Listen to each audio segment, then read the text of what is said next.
Community outreach programs refers to the efforts that connects an organization's idea and give it back to the public. It provides an opportunity for the locals to support community issues such as education. Developing countries like South Africa does not have access to computer due to the lack of reliable electricity. In this country, solar power may be the only way to provide a cheaper electricity alternative for educational purposes that require electricity, such as a personal computer.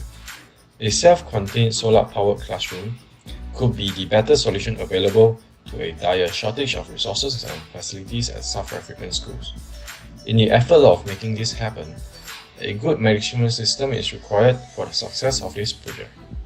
For our work breakdown structure, we have classified it into 4 main categories, which are defined project, planning, work package, and release. Under defined project, we specify the scope, which is planning, meeting, discussing, and administration. Under planning, we define the product requirement, which are software, computer, and shipping the container with the solar panel.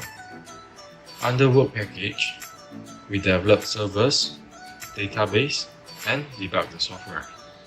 We also develop the learning module, document it, and record the user's input.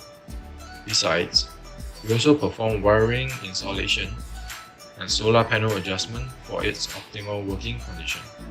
Before we finally close the project, we perform final testing before the release and submission of the end-stage report. Our organizational breakdown structure is represented by our 10 group members, leading by a CEO, 5 managers, and 4 leaders.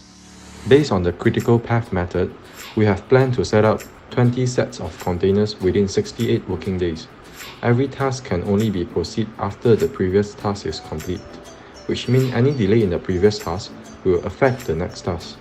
This shows that in our CPM, every task must be completed within the duration set, otherwise the project will be delayed.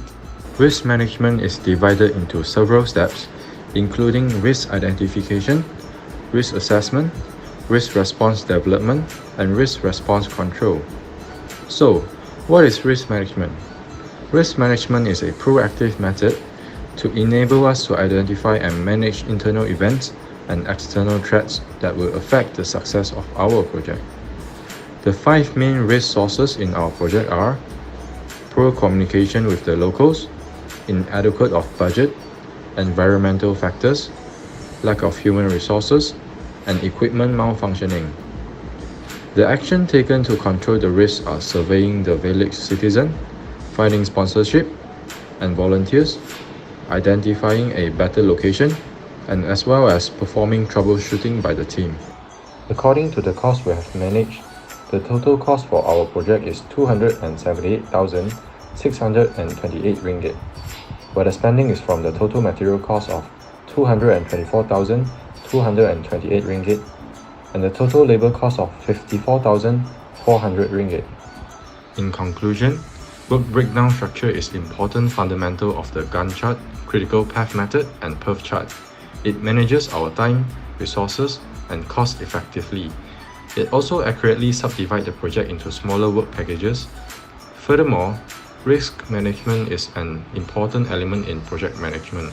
It allows the team to discover and predict any possible risks that might occur. Managing risk before they are materialized make for fewer sensational headlines, but it is a smoother, more efficient, and cost-effective way of running a project.